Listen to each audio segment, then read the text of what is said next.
Jadi saya mau mengajarkan tentang hal berpuasa. Bagi orang Kristen, puasa perlu enggak? Kan Yesus sudah melakukan semuanya untuk kita. Nah ini dia. Ini paham kasih karunia kebablasan overdosis.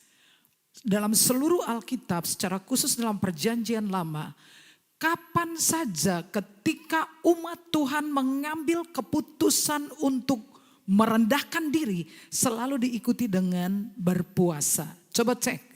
Setiap peristiwa di mana umat Tuhan mengambil keputusan merendahkan diri, maka tindakan fisiknya adalah berpuasa. Jadi yang pertama, berpuasa tujuannya agar kita belajar merendahkan hati kita di hadapan Tuhan.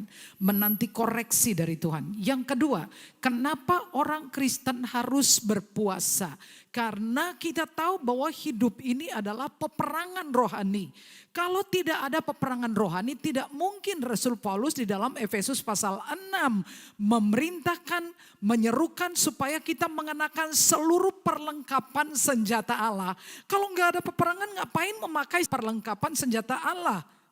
Oke? Nah kalau kita lihat di dalam Daniel pasal 10, waktu Daniel berdoa kepada Allah dan mengambil keputusan puasa selama 21 hari, tidak makan makanan enak, tidak makan daging, dia berpuasa dan pada hari ke-21 malaikat Gabriel itu datang, kemudian memberitahukan kepada Daniel rahasia ini, bahwa sebetulnya sejak hari pertama engkau berdoa, maka jawaban itu dikirim. Tetapi sampai di atmosfer, di udara, terjadi peperangan rohani antara penguasa-penguasa kegelapan kerajaan Persia berdiri menghadang malaikat Gabriel yang membawa jawaban doa ini.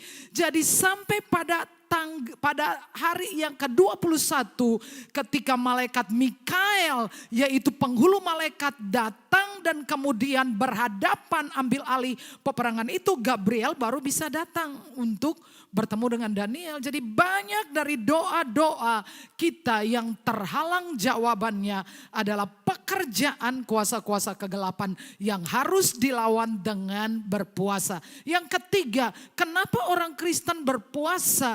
Karena ada jenis-jenis roh jahat yang kita hadapi dalam peperangan rohani ini yang tidak bisa diusir kecuali dengan doa dan puasa. Yesus sendiri berkata dalam Injil Markus pasal 9 ayat 29, dalam peristiwa ketika murid-murid tidak bisa mengusir setan dari seorang anak yang kerasukan sampai mengalami sakit ayan. Lalu mereka bertanya kepada Yesus, kenapa kami tidak bisa mengusirnya?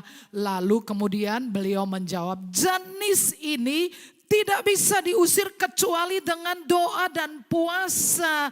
Jadi ketika berhadapan dengan tantangan, rintangan, perlawanan yang saudara rasakan, ada tekanan di atmosfer dari roh-roh jahat, maka yang harus saudara lakukan adalah doa dan puasa.